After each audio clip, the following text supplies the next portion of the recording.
Now, before we can really start talking about electrochemistry, we need to talk about how a basic battery works, because this is going to give us a lot of insight as to why things like the Nernst equation work.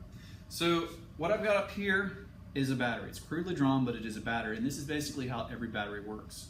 You've got your two terminals, you've got something you're trying to power, in this case a resistor, and within it you've got two compartments separated by what's called a salt bridge.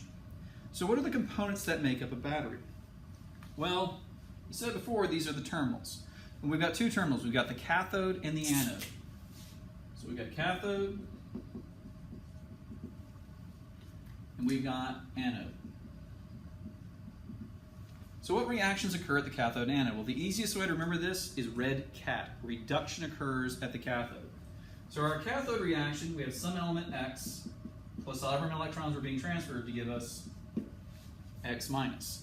If this is the reduction reaction, then your anode reaction is going to be your oxidation reaction. So we've got elements, I don't know, Z going to Z plus and electron. So cathode compartment is reduction, anode compartment is oxidation. So as your battery is running, what's happening is electrons are moving up through the wire and going from the anode side to the cathode side. Now superficially this looks like there isn't a problem, but there kind of is. When this electron goes up and over, we end up adding a negative charge to the left side, left compartment.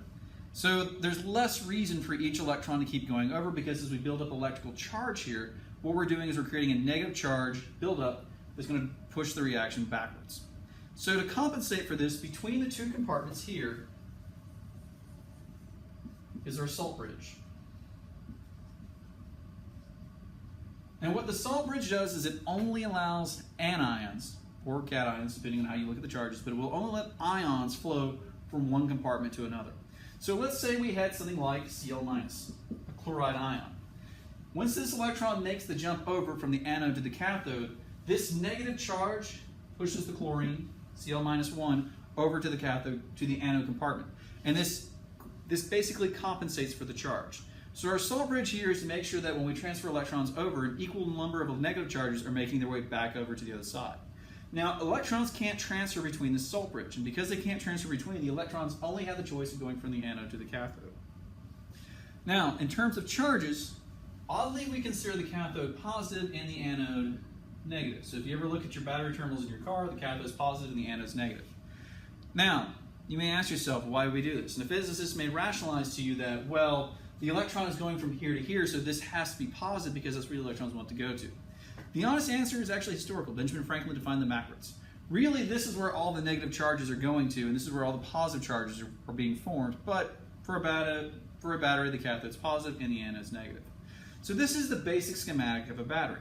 Now, what's really useful about this schematic is that these two compartments really are separate. I mean, we have the salt bridge, which is allowing ions to flow through, but these ions are typically spectator ions. They don't have anything to do with the reactions that are taking place. And so because of that, we can break the cathode and anode reaction into separate reactions.